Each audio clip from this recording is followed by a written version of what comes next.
Hi, this is Master Adrian with W1 Taekwondo, and this is episode 6 of Kick Like a Pro series. Today, I'm excited to introduce you the back kick. The back kick is a powerful spinning kick, and we're gonna get into the details of it. And I hope you can stay till the end so I can give you my tips on how you can do this kick better. Of course, I'll show you some combos, but first, let's break it down.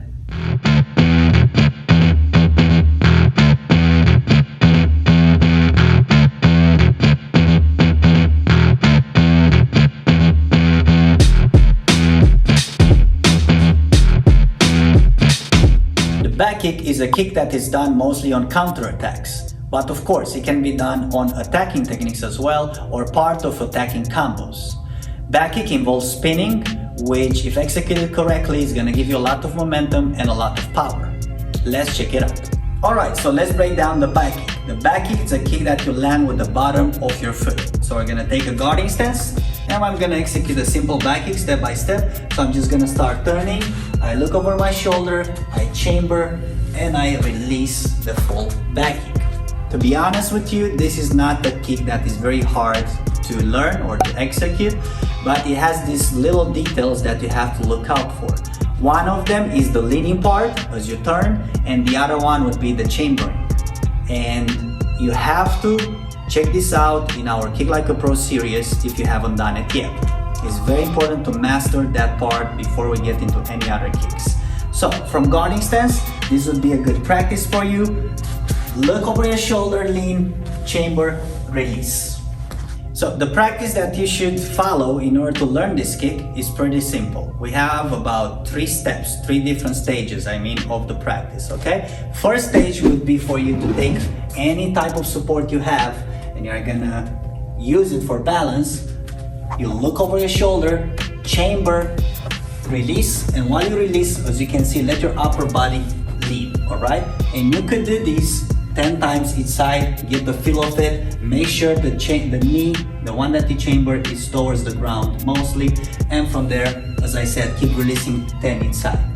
After you feel good about this one, feel free to do how many sets it takes for you to feel good about this move. After that, you should try to turn from a guarding stance. You could start with just steps first. Step from guarding stance, reset. Step from guarding stance and reset.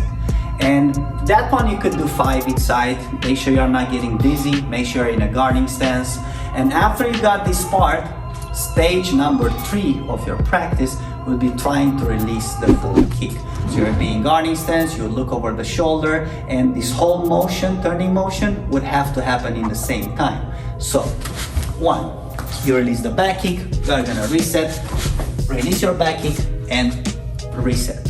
Now, my personal tips for you in order to speed the learning curve and make this kick better would be the leaning part. So I cannot emphasize that enough. You'll see some people kicking the back kick, or beginner's mistakes would be that when you kick the back kick, they keep their body up, their upper body up, and you create this arch in your back that it's also not healthy for you, and it also doesn't help while you do a back kick.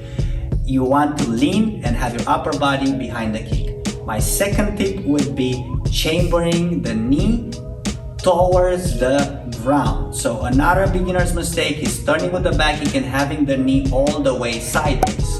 And that just makes it slower.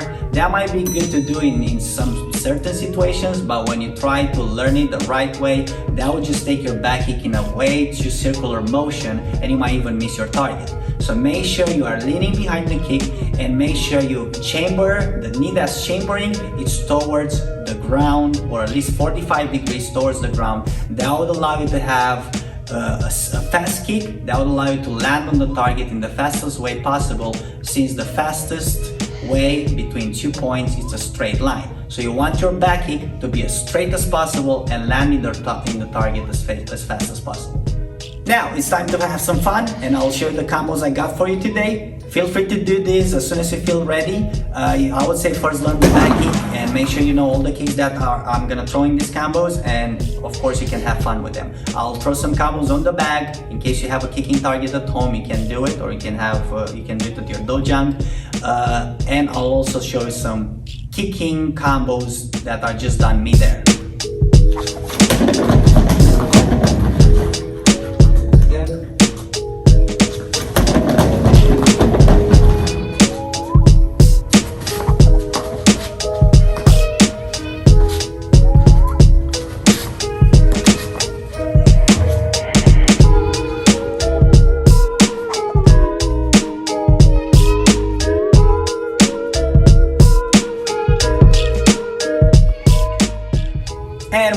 to the end. Feel free to leave a comment with any suggestions you might have. We're always looking to learn and to provide the best content. If you are new here, help us by liking this video and please subscribe to the channel. In the next episode, we're gonna break down the spinning hook kick, one of my favorite kicks and a kick that I landed in many tournaments, and also one of the staple kicks of Taekwondo.